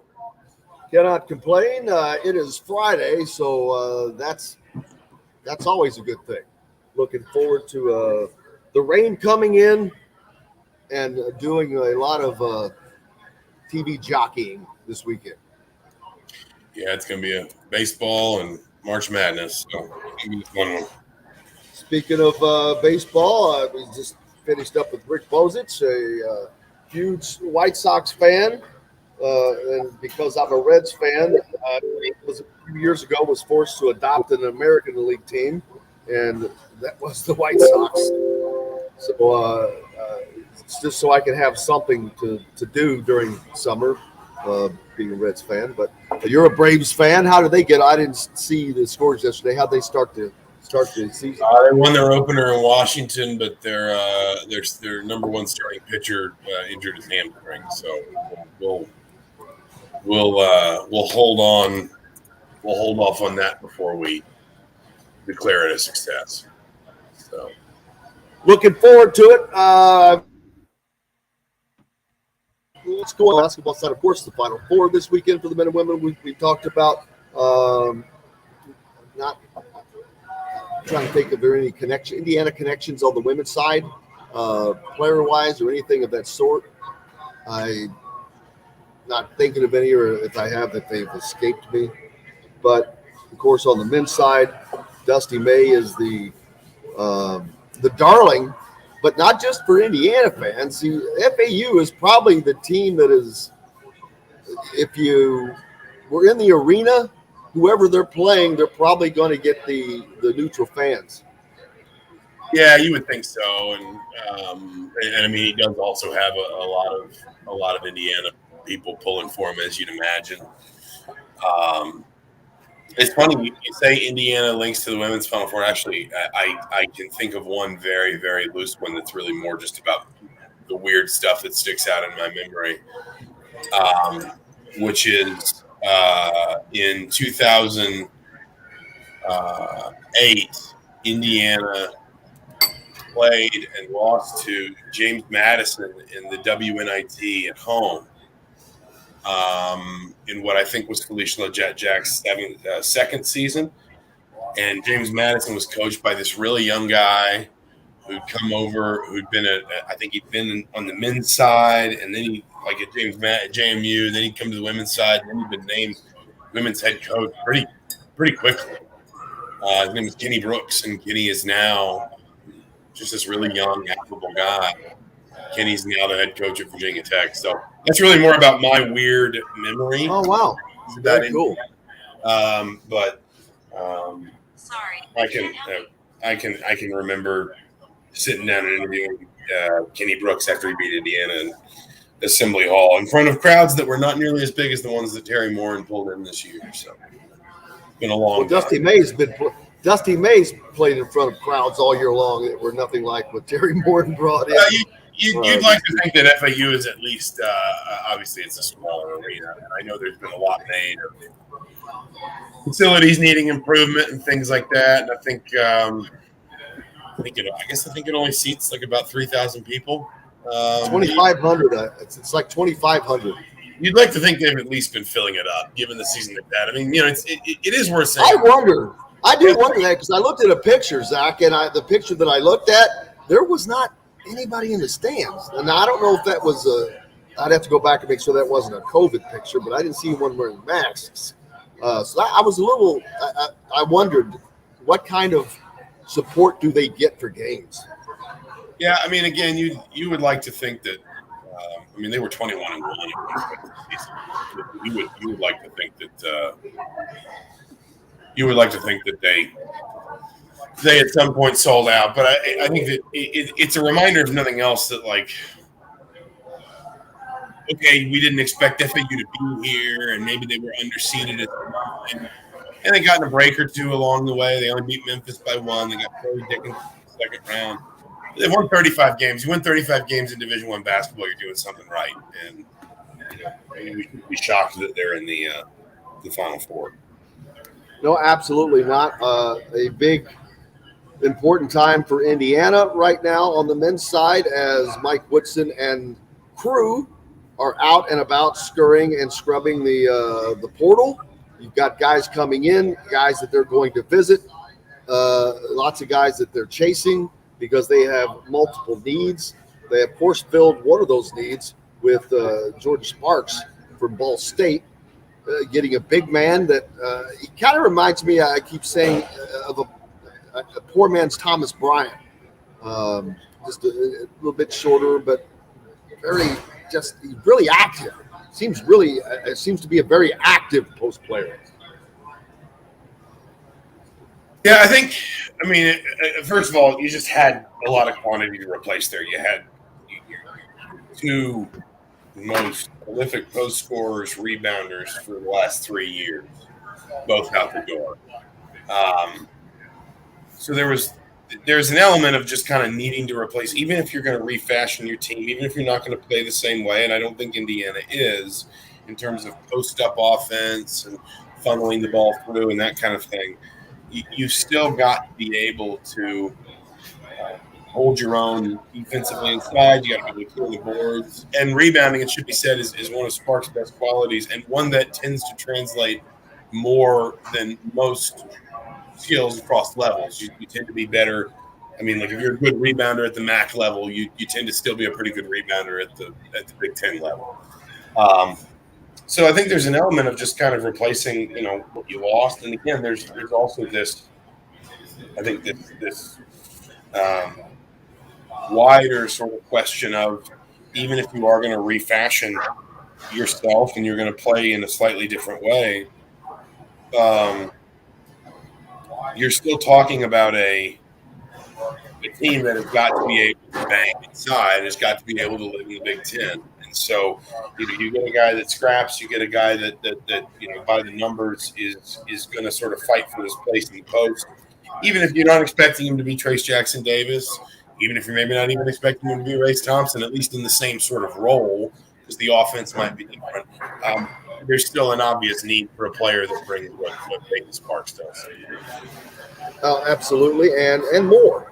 And talking with Rick Bozich earlier, I'm not sure that they're done getting a big, which with Malik Renew already on the roster, it makes you wonder. I'm like, all right, you've got to have that backup, but are they? Let's see. We passed time when you need to get out, by the way. Yeah, well, I got to run in just a minute, but I would agree with you. I don't think they're done getting bigs. I think more of what Trace Jackson Davis, if you're kind of looking for what Trace Jackson Davis as an example did that maybe he'll leave behind, that Indiana will need, that Mike Woodson will still want. I think it's the ability to clear the boards, which is something that obviously Indiana really struggled with toward the end of last season. And also the ability to rim protect and just kind of play rim to rim, essentially. Be a screen and roll threat, be a shot blocker, rim protector. I think you look at a player like Caden Shedrick and you feel like you can see a lot in his profile at Virginia that would seem to translate to what Indiana is probably going to want in another big, a little bit of a longer player, a little bit of a more versatile player, a player that can probably switch a little bit more comfortably than some of the other bigs you have. So I agree with you. I don't think they're done, and I apologize that I am having to jump out here, but I don't think they're done with bigs. But obviously, at some point, between losing volume shooting of Miller Kopp and, frankly, losing your two volume 3-point shooters, Miller Kopp and Tamar Bates, they're going to have to address the backcourt as well, to some extent at some point. And it's going to be interesting to see what directions they move, in that area. Absolutely. Zach Osterman, thanks so much, brother. Appreciate it. We'll look forward to next week. We'll have plenty to talk about with the Final Four being wrapped up, and I'm sure there will be more portal news to talk about as well. I don't think the portal news is ever going to stop. So looking forward to him. Thanks, sir. The great Zach Osterman joining us from the Indy Star. We've got more coming up with Kyler Staley joining us next, right here on Indiana Sports Speed Radio. Back right after this. We'll be right back to the Golf Club at Eagle Point Studios for more Indiana Sports Beat Radio with Jim Coyle, presented by Endeavor Hospitality Group and Andy Moore Honda of Bloomington. If you're looking for a home in... What's up? Oh, man, just running ragged like a flipping wild man. God dang, I don't know what's going on with my camera. All of a sudden, it's... I was trying to get the don't worry about it. You can still see everything. Well, I am worried about it because I think it's cracked. That's why I am going to worry about it. That's good. Not during the show is what I'm trying to say, because it's I get you. The way it is. No, I understand. You're correct. What's new with you? Not much. I'm in Houston, so Oh, so I was wondering if. God damn it, man, that's great. I was wondering if you were still going to get to go or not. Yeah, I'm in Houston right now. I'm in the heart of the Final Four, so it's That's been perfect. fun. Are you at the show? Yeah, the NABC show. So there for that. Saw a lot of coaches yesterday. So gotta do it all again What's today. what's the best thing that you've seen so far? I mean, there's been a lot of coaching clinics and stuff. Obviously, the Astros had a game yesterday, so that was cool to be around that. Um, so, I mean, other than that, it's just more of us presenting my product, the company and everything. People coming up to our booth and everything. I think today is going to be a lot more engaging. So I'll see a lot more Division I coaches today. Jim, I think you muted your camera or yourself.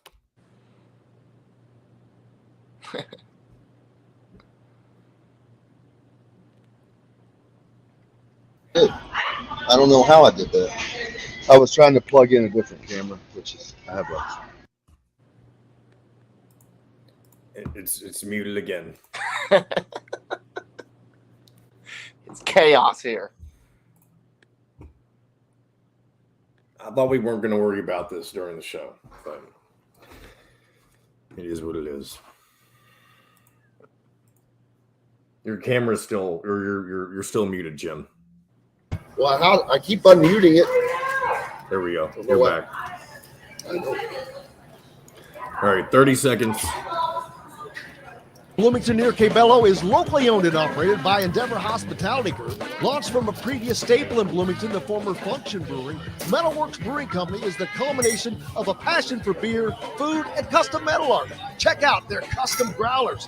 Metalworks Brewing Company has an updated menu, new brews, and will be offered in all Endeavor Hospitality restaurants. Come taste what Dr. Hops is brewing. Metalworks Brewing Company. Bring your passion and your thirst. This segment is brought to you by Cabello. Now back to the Golf Club at Eagle Point Studios for more Indiana Sports Beat Radio with Jim Coyle, presented by Endeavor Hospitality Group and Andy Moore Honda of Bloomington.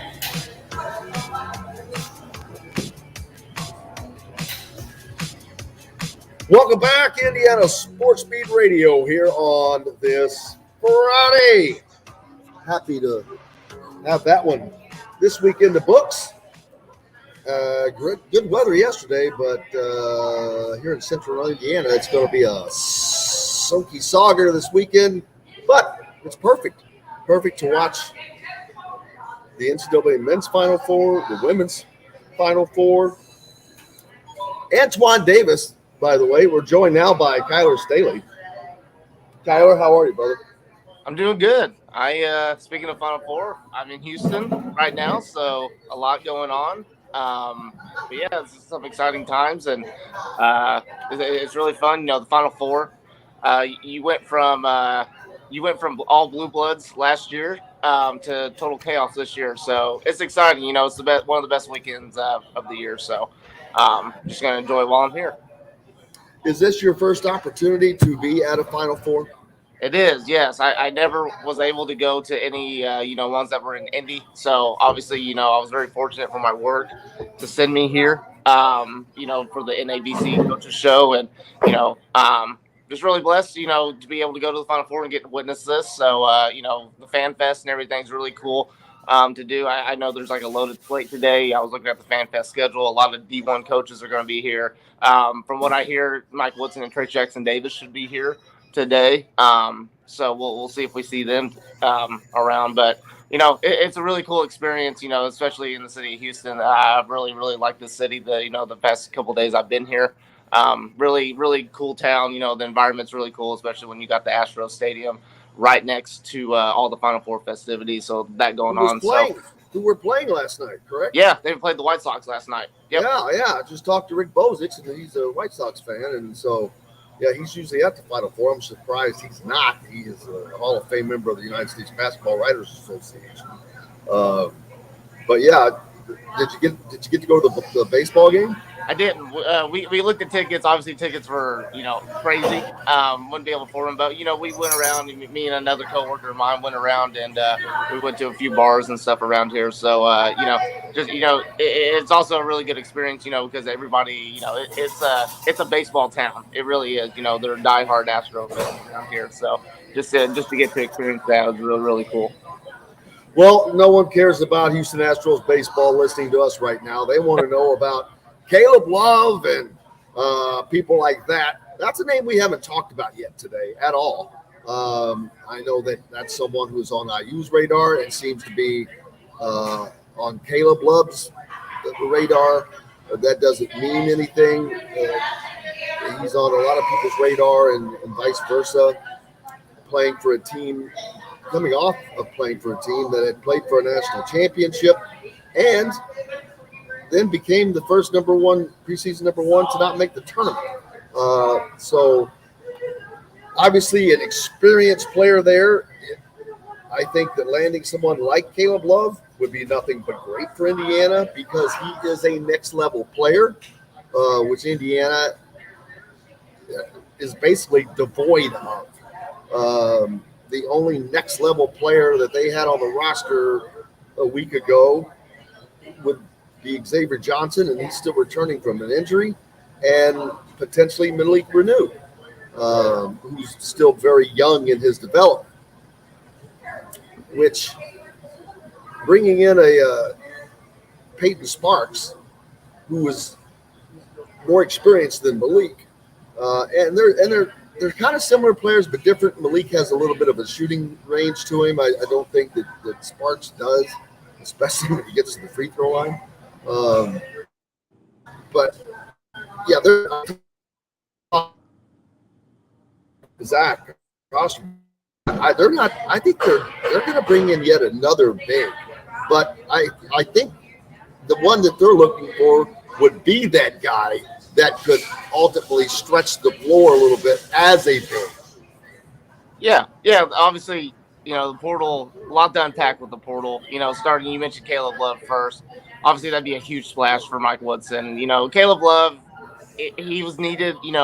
I don't know if he was ready to go to the NBA quite yet, but he definitely needed a change of scenery for him. Obviously things weren't working out with North Carolina. He needed to go away. I think when you look at it, Caleb Love could be looking at what Jalen Hood-Schifino's decision is. You could see him waiting. If Jalen's going to go to the NBA or not, if he's going to return, we don't know yet for sure. Obviously the talk is he's going to leave. Yeah, let's put if percentages wise of him staying or going, for me, I'm saying it's 80-20 that he goes.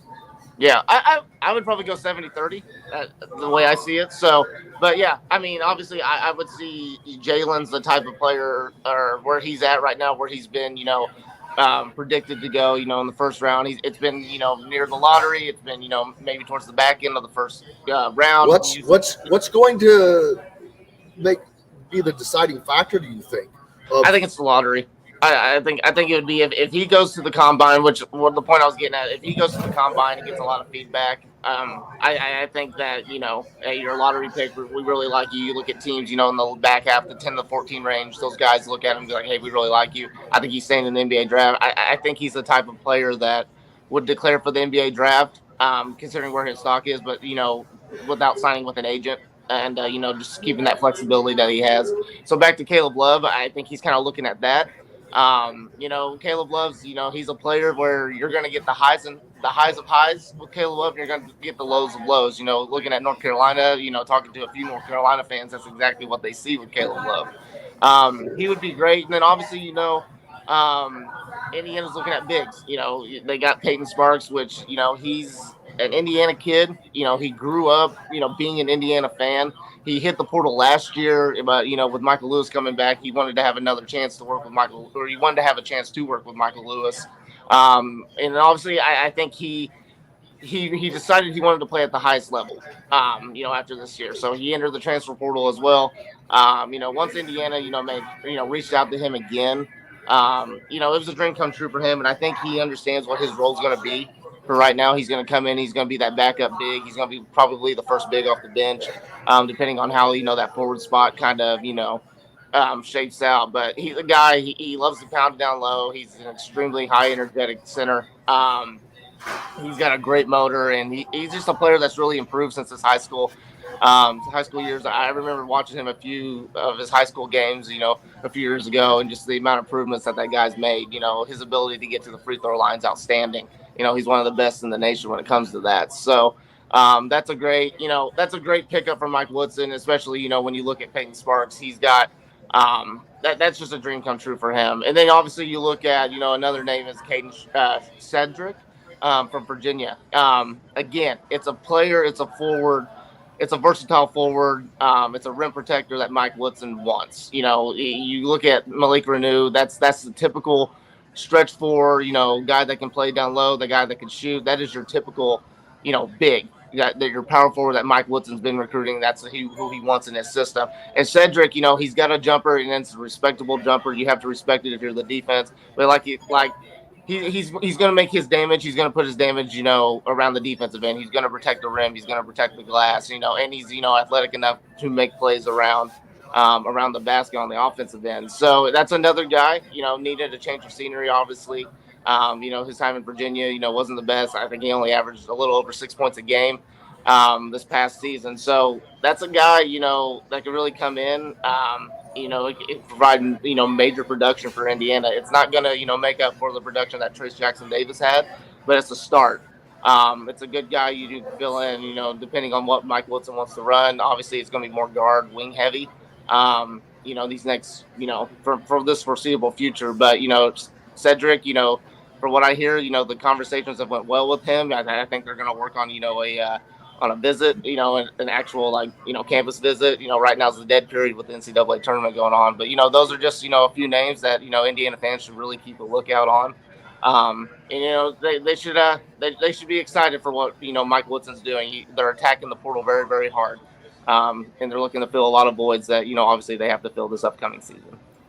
Yeah, and I will say that I would caution Indiana fans that the speed at which the Peyton Sparks deal happened, not going to be the way for everything, because Sparks, is, you said, is a dream. He's an Indiana kid, went to Ball State because that's where he was. Now he has a chance to go to the Hall. So he's going to, he's like, no, I'm good. I'm taking that. That's not going to be the case for everybody. It's not going to be the case for Caleb Love.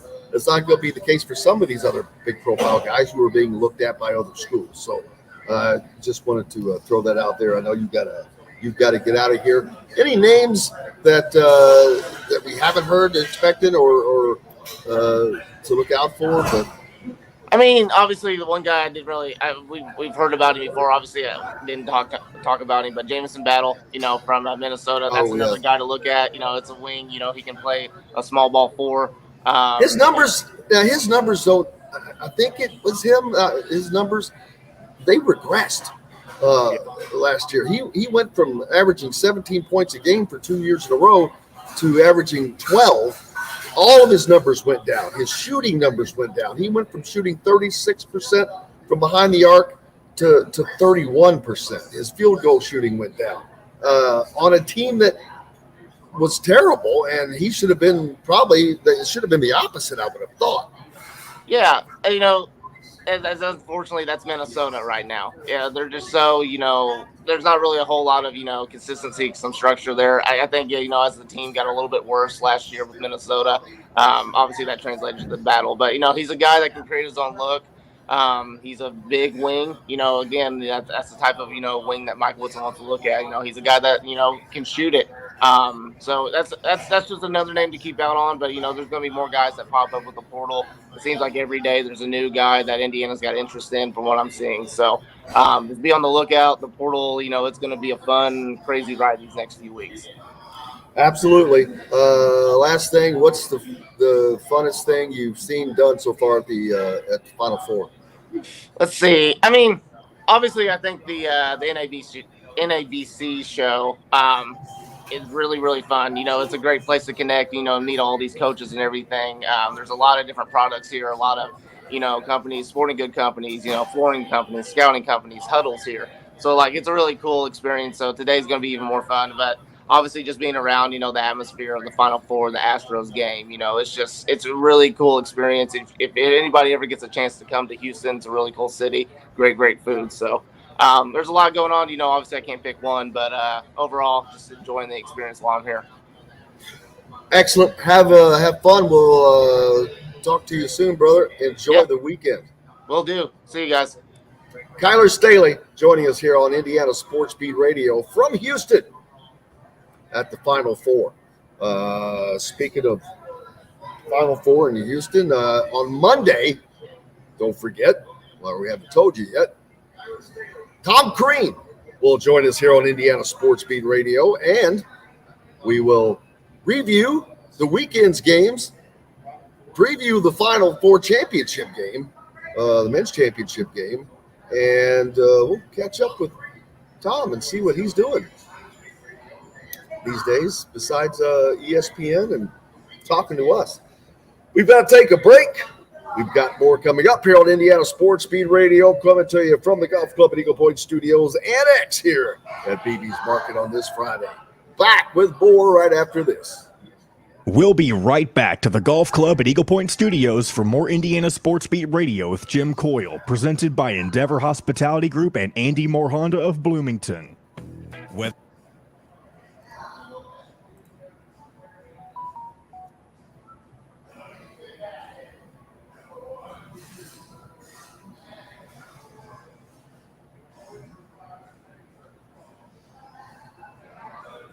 Oh my goodness. Hey, how many days do you remember that did RC work this last month? RC did 1, Joe did 3. Damn, really?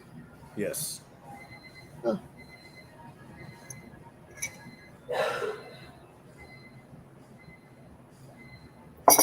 Yeah, those Fridays, that sucks, but I know. I hate it. I wish, like I said, they're eventually supposed to be bringing in this guy from Lexington who's moving to Louisville to be a part-timer, and I just can't wait for that day to happen. So we'll see. Aye, Captain.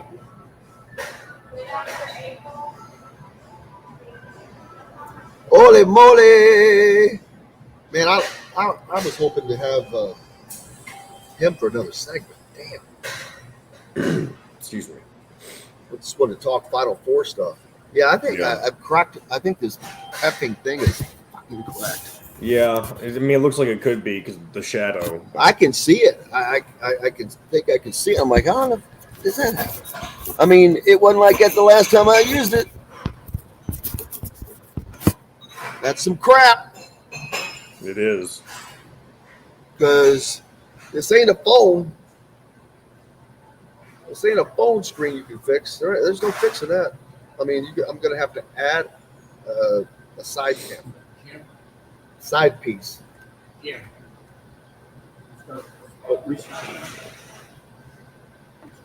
It's just trying to connect is all.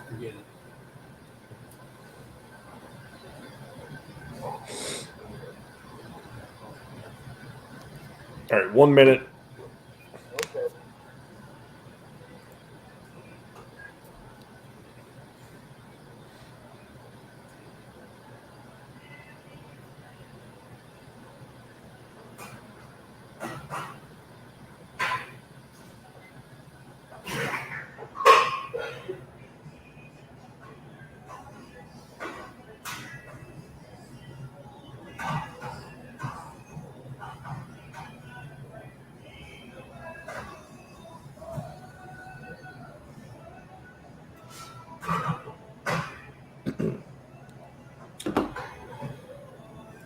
All right, here we go.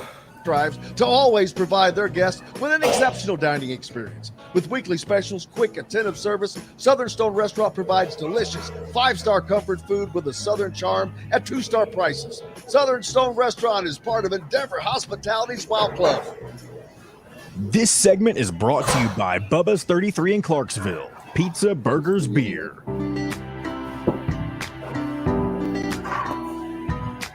Now back to the Golf Club at Eagle Point Studios for more Indiana Sports Beat Radio with Jim Coyle, presented by Endeavor Hospitality Group and Andy Moore Honda of Bloomington. Welcome back on this fine Friday. It's only fine because it's Friday, but it's Friday. Hope you've had a great week. Are you ready for the weekend? Let's see. The Indiana Sports Beat Radio fans tournament pool has come down to 2 players, and it will be determined tomorrow night, actually, or tomorrow at some point. I'm just going off of memory right now. I know Taterology is one of the 2 finalists, and this is all dependent upon whether or not UConn wins. And they're playing Miami, who UConn is a team that I thought was playing like a team that could win the national championship. I was fortunate to see them in Albany, New York, and I just kept them like, oh, man. You just kind of kept them in the back of your mind, but with this tournament and how it went. But they're definitely the quote-unquote leader in the clubhouse, I guess you'd call it, the favorite. But that doesn't mean jack. They're playing a Miami team that is playing with unbelievable confidence. Deservedly so, because they have elevated their game at the right time of the year. Not that they were at the bottom. I mean, like, this is a team that did win the ACC. However, the ACC was one of the worst conferences in the country this year. I'm talking historically bad by the numbers, if you look at it. But that has no bearing on a team at the top. And more importantly, a team playing well at the right time and playing together. My God, has this team played well, played together. Getting to see them play in person was eye-opening for a couple of reasons. I think it was eye-opening to the Indiana staff. Not that I'm saying that they didn't already know certain things, but I think that game opened their eyes more so than the Arizona and Kansas games were kind of similar, to be honest with you. You saw Indiana did not have the talent to return firepower against those type of teams at that time. But the Miami game stood out more because Arizona and Kansas had more talent going into the game. It was not thought that about Miami or a team like Miami. You had Nigel Pack, who's a great player, but he's not their best player. But he is as important. He's extraordinarily important. Isaiah Wong, probably their best player. Most important, I'm not sure, because Norchad Omir does what he does, and the importance of what he does cannot be overlooked. So they have got a 3-headed monster, which is exactly what you have to have in the modern college game. You've got a guard in Nigel Pack who can distribute, can take care of the ball, can get to the rim, can score the ball, and can shoot the ball. Well, he's had plenty of good scoring games. Go over to Isaiah Wong, that dude can just light it up. And that's stretching defenses. That's what you have to have. Indiana did not have that this year. At point guard, I'd say that they were even. I know that some people are going to say, well, Jalen Espino's going to get it. That's true, but he has more tools for later on, and that's a different story. But, and then you had Norchad O'Meara, who just personally and single-handedly out-rebounded Indiana. He out-rebounded Trace Jackson Davis. He out-rebounded Race Thompson. He out-rebounded Malik Renew. In totality, it didn't matter. He had 17 total rebounds by himself because he worked his ass off. He was always in position. He was always going at the ball. His job was to rebound first, then to score. No one on Indiana's team had the mindset of rebounding the ball first, in my opinion. They did not seem like that's, especially in that game. I could not believe how every time the ball went up that Norchad O'Meara ended up having position. And I'm like, good God, he's under every basket on both ends of the floor. That comes down to will, want to. I mean, the greatest example of all time will always be Dennis Rodman. His job was not to score, and it's not that he couldn't. I mean, back in his college, he scored, he shot, and he scored as a Bull, but not much, and that was not his job. His job was to rebound the ball to let the other guys score that could score at a much higher level. Michael Jordan, Scottie Pippen, all those guys. Because if he gets the ball into their hands, then they can go do damage. If they don't have the ball, they can't do the damage. Indiana has to have that guy. I think they have him in Jordan Sparks, but he's also a guy that can score. So, and he does have the negative at the free throw line, but hopefully the positives will outweigh the negatives. But as I said, I don't think Indiana is done there on the big side.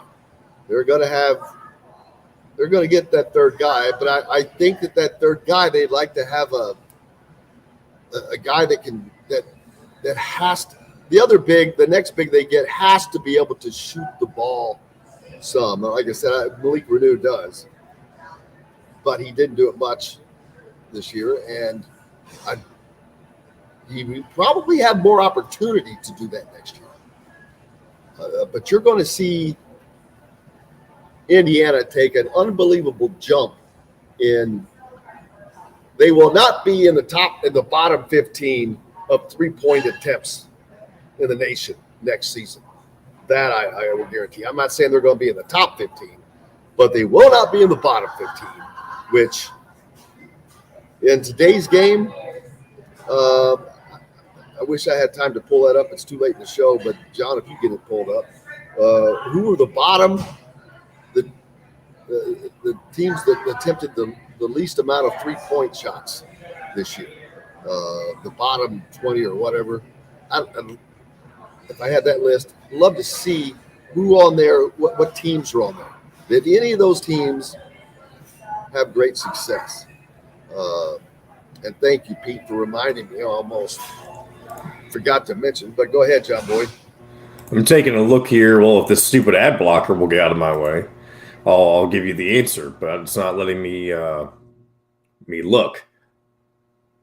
So maybe I won't have this for us, unfortunately. You still there, Jimbo? Lovely. Okay. Well, it looks like I am on here.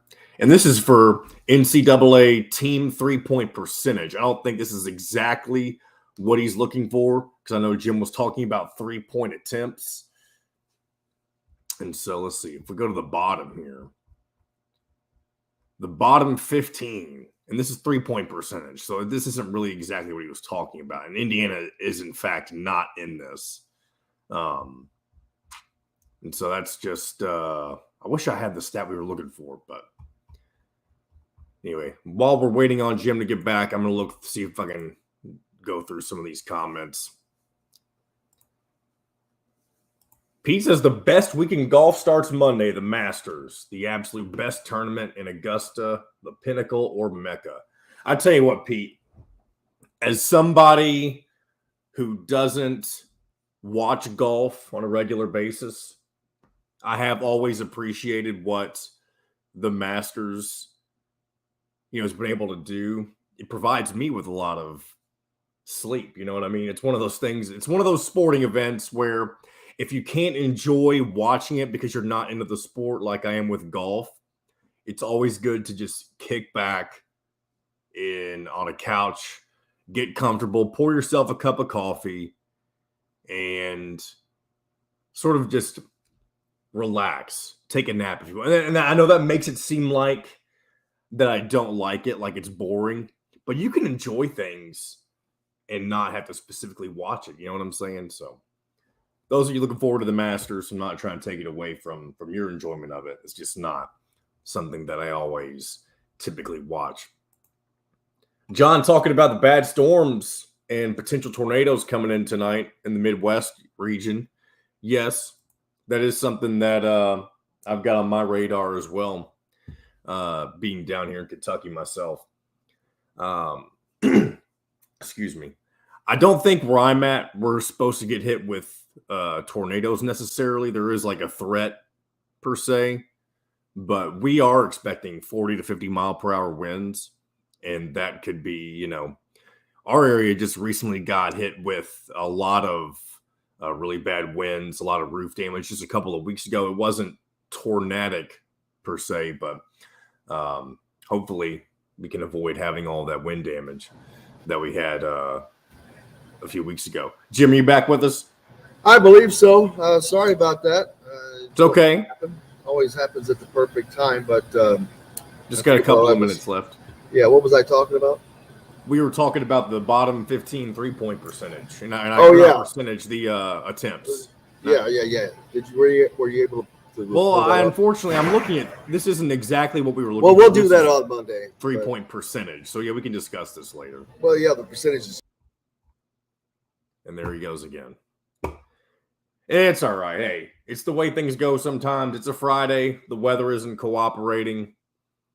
And it has nothing to do with our show. But sometimes, as they say, when it rains, it pours. Tanis actually, before we get things wrapped up, says Indiana's 12th from the bottom at 15.5 threes taken a game. And Arkansas was 16th from the bottom. That's interesting, considering Arkansas was in the Elite Eight. I like that stat poll, Tanis. So thanks for throwing that in for us. I'm going to give Jim one more chance to reconnect with us. And if not, we're going to go ahead and wrap up the show. Jim, are you with us? I am. All right. What are one thing I just threw up on the comment screen, and then I'll let you wrap up the show. Tanis mentioned that Indiana is 12th from the bottom at 15.5 threes a game, and Arkansas, who ended up being in the Elite Eight, was 16th from the bottom. Yeah, but where's Arkansas right now? I know that they had success throughout the year, but they're not there right now. But they were obviously a better team. I didn't really watch them to see how their offense ran. But they had a decent season. They were probably pretty similar to Indiana, to be honest with you, though. What was their final record? Oh, I don't know their entire record. I just know that they were an 8-9 seed, so they were actually worse than Indiana. Right. But we'll talk more about that on Monday. But looking forward to Tom Crean joining us on Monday. We'll wrap up the weekend, the tournament, and everything that goes with it. We'll talk about Masters next week. We'll get some golf in, and won't be playing any this weekend, but cannot thank everybody enough of the program today, starting with our man, Rick Bozich, good friend from WDRB.com. And, of course, Zach Osterman from the Indianapolis Star. Kyler Staley joining us as well. John, the producer, keeping us between the white lines. Most importantly, you guys. Without you, we've got no reason to be here. We're back with Monday to do it all again. Until then, I'm Jim Coyle. Have yourselves a great one. I will see you on the radio. Thanks for listening to Indiana Sports Beat Radio. Be sure to subscribe to our YouTube page for more clips and team coverage of Indiana basketball, football, and more. You can also find full episodes and tons of other content on thehoosier.com. We'll see you next time for another edition of Indiana Sports Beat Radio.